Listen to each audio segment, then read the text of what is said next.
Mahasiswa Universitas Indonesia mengundang 3 bakal capres yakni Anies Baswedan, Ganjar Pranowo, dan Prabowo Subianto untuk adu gagasan 14 September mendatang. BEM UI ingin menantang 3 bakal capres untuk diuji ide dan gagasannya tentang Indonesia. Sore ini kita akan membahasnya dengan Ketua BEM UI Melki Sedek, serta Direktur Eksekutif LSI Jayadi Hanan. Selamat sore Melki dan Mas Jayadi. Selamat sore Rifana. Selamat sore Melki. Sore Mbak. Ya, saya mau ke Melki langsung ya. Melki, apa motivasi dari BEM UI mengundang 3 baca pres untuk debat politik di kampus?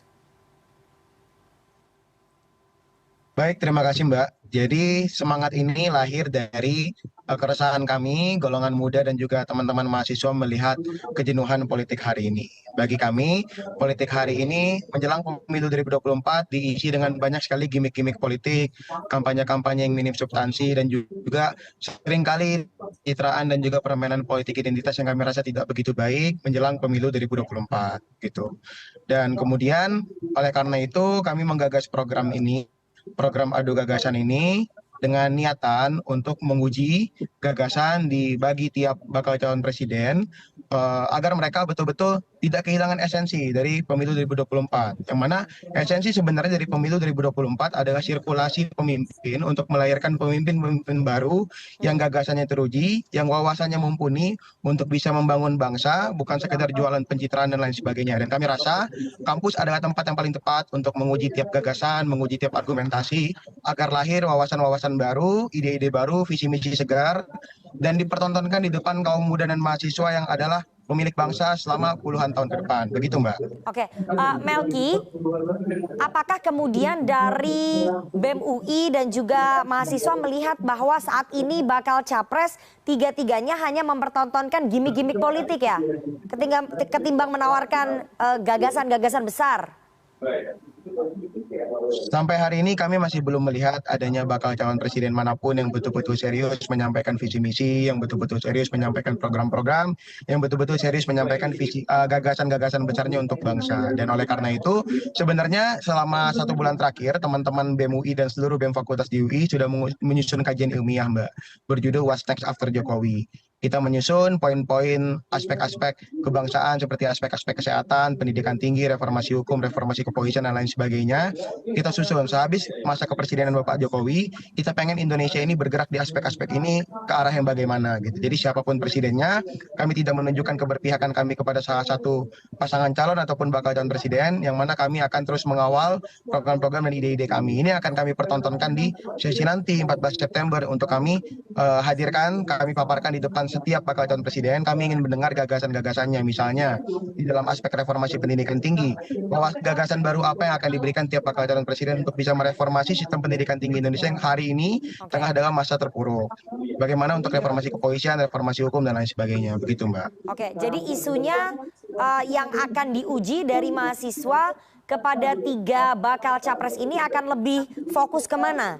Ke soal penegakan hukum atau memang ada isu lain, Melki?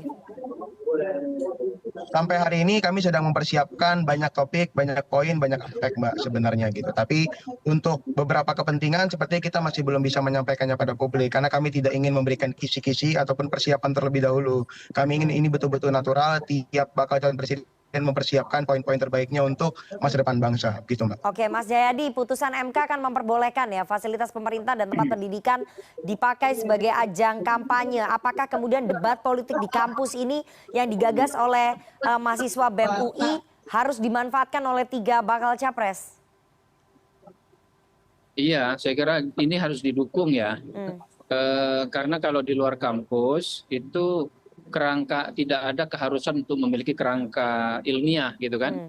Nah, kalau debat dilakukan di kampus, maka itu memungkinkan untuk dilakukan dialog-dialog yang lebih bersifat ilmiah, berbasis data, berbasis ilmu pengetahuan, dan dimungkinkan untuk setiap pihak menjaga sikap objektivitasnya. Kemudian bisa dilakukan kajian-kajian yang lebih mendalam. Itu satu ya. Dengan dilakukan di kampus juga itu memungkinkan para capres harus memanfaatkannya karena di situ para capres bisa menunjukkan apakah gagasan-gagasan, program-program yang mereka miliki itu bisa cukup tajam, karena itu nanti kan akan diasah tuh di dunia kampus. Tentu saja kalau dunia kampus bisa mempersiapkannya dengan baik ya, baik dari segi tema maupun settingnya gitu. Selain itu jangan lupa dunia kampus kita itu kan diisi oleh kebanyakan para mahasiswa. Mahasiswa itu adalah sebagian dari segmen pemilih terbesar yang ada di 2024 nanti, yaitu pemilih milenial dan post milenial yang jumlahnya bisa mencapai sampai 53% kalau hitung-hitungan KPU. Jadi selain itu dengan menjadikan debat ini di kampus, maka perdebatan yang terjadi bisa dijadikan juga sebagai sarana pendidikan politik, ya, terutama untuk para pemimpin yang ada di kalangan calon pemimpin yang ada di kampus, yang seperti Mas Melki ini kan nanti mudah-mudahan akan menjadi pemimpin ke depan. Jadi gagasan-gagasan yang dibawa oleh para calon presiden, perdebatan yang mereka lakukan, itu memungkinkan terjadinya proses pendidikan politik. Dan kalau proses itu kemudian diviralkan, di broadcasting secara baik ke kalangan yang lebih luas, maka dia akan menjadi pendidikan politik yang bagus, bukan hanya untuk kampus, tapi juga untuk kalangan generasi muda yang lebih luas gitu. Jadi secara umum ini harus didukung menurut saya. Oke, Mas Jayadi, debat capres ini akan memberikan tambahan elektoral nggak kepada 3 bakal capres? Seperti yang kita tahu, semua data menunjukkan bahwa jarak elektabilitas antara 3 nama yang sekarang teratas itu ke jaraknya tidak berjauhan banget itu, Mbak Rifana. Karena itu sesedikit apapun ceruk pemilih itu akan berpengaruh. Nah, debat seperti ini kalau dia berhasil dilaksanakan dengan baik, itu bisa menyasar segmen-segmen pemilih yang cenderung kritis seperti kalangan mahasiswa atau kalangan lebih muda atau kalangan yang lebih terdidik ya. Nah, kalau para bakal capres berhasil meyakinkan mereka, itu tentu akan menambah kekuatan elektoral. Jangan lupa selisih sedikit pun, selisih 2, 3, 4, 5% itu berpengaruh. Jadi kalau memang bisa dapat itu melalui debat ini, mungkin misalnya 5%, itu hitungannya tidak banyak. Tapi mengingat jarak elektabilitasnya yang sangat kompetitif, maka itu bisa berpengaruh. Oke. Jadi sebenarnya debat di kampus ini akan memberikan tambahan elektoral kepada 3 bakal capres begitu ya. Melki, sejauh ini kemudian siapa saja yang sudah bersedia dan menghubungi BEM UI? Sejujurnya tantangannya baru kita sampaikan secara terbuka mulai 2 hari yang lalu, Mbak. Dan ini melalui media-media yang kita sampaikan rilis dari BEM UI. Sejauh ini sebenarnya Pak Anies Baswedan sudah menyampaikan sanggup melalui akun media sosial pribadinya. Pak Prabowo sudah menyatakan siap akan datang ke UI melalui tiap jubirnya. Dan kita sudah mendapatkan kesiapan dari Pak Ganjar lewat teman-teman di DPP PDIP. Mulai besok surat undangan resmi akan kita kirimkan ke tiap alamat para calon. Besar harapan kita langsung dikonfirmasi. Jadi sampai hari ini kita masih dalam proses untuk menerima konfirmasi lanjutan, gitu Mbak. Oke, mekanismenya nanti akan seperti apa, Melki? Apakah ini akan langsung dikelola ataupun diselenggarakan oleh BEM UI atau dari pihak rektorat akan ikut menyelenggarakan? Yang jelas ini ada inisiasi dari teman-teman mahasiswa di UI, Mbak, teman-teman BEM UI dan semua BEM fakultas di UI. Yang jelas kita ingin hadirnya dialog 2 arah, tidak hanya dialog searah, tidak sekedar memberikan kuliah umum, tidak sekedar memberikan seminar dan lain sebagainya. Kita ingin ada pertentangan gagasan, harus ada diskusi-diskusi substansif yang kemudian membangun untuk bangsa. Mengenai mekanismenya kemudian akan kita pertemukan dalam satu debat yang sama ataupun kemudian kita buat sesi dan lain sebagainya masih kita perbincangkan. Tapi yang jelas tanggal 14 September adalah tanggal fix untuk teman-teman UI sudah mempersiapkan wacana ini. Gitu, Oke, baik. Mas Jayadi, terakhir ya, apa konsekuensinya jika salah satu baca pres tidak mau hadir? Ya rugi saya kira, paling tidak secara citra ya. Karena tapi bagusnya kan kata Mas Melki, 3-3-nya sudah menyatakan sanggup gitu. Kalau tidak hadir berarti kan itu bisa dipersepsi sebagai tidak siap untuk beradu gagasan.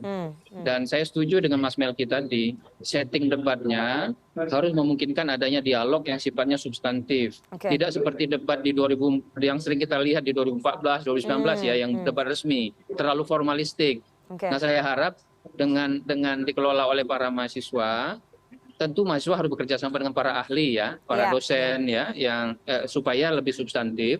Maka diharapkan dialog dan perdebatannya lebih substantif itu antar capres itu bisa terjadi gitu. Selain itu perdebatannya kan tidak akan berhari-hari kan. Iya, iya.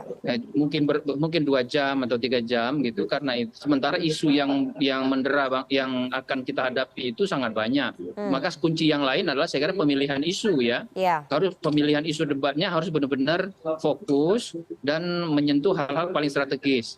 Gimana caranya? Misalnya tuh dari lembaga survei bisa menyumbangkan ide bahwa misalnya kita terus-menerus menanyakan kepada publik apa masalah utama publik. Misalnya masalah ekonomi, soal harga barang kebutuhan pokok, soal pekerjaan, soal pendidikan, kesehatan, lalu soal perubahan iklim, soal keamanan pangan, ya, soal energi terbarukan, soal global politics, perang antar negara dan sebagainya, peran Indonesia di ASEAN misalnya.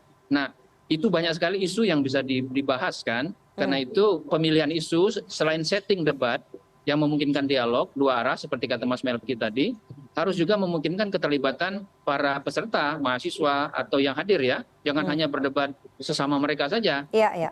Kemudian juga ini isunya harus dipilih yang saya kira paling strategis untuk perkembangan Indonesia ke depan, karena tidak bisa semua isu dibahas. Oke, terakhir sekali Mas Jayadi, ini kan pendaftaran capresnya masih di bulan Oktober ke bulan November ya, dan kita belum fix apakah tiga-tiganya bakal maju menjadi calon presiden karena situasi politik masih dinamis begitu ya.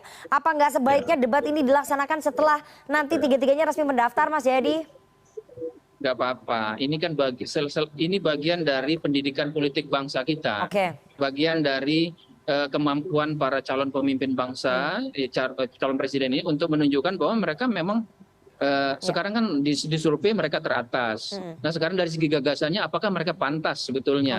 Itu kan saya kira tidak ada salahnya itu, baik-baik saja. Baik, kita tunggu nanti bagaimana realisasinya ya. Kita tunggu juga undangannya dari BEM UI untuk menyelenggarakan debat 3 bakal capres ini. Apakah tiga-tiganya berani untuk datang ke BEM UI untuk memaparkan dan juga diuji soal ide dan juga gagasannya tentang Indonesia. Kita tunggu nanti keberanian 3 bakal capres ini. Terima kasih sekali 2 orang narasumber yang sudah bergabung pada sore hari ini. Ada Ketua BEM UI Melkisedek Huang dan juga Direktur Eksekutif dari LSI Mas Jayadi Hanan. Sehat selalu Melki dan juga Mas Jayadi.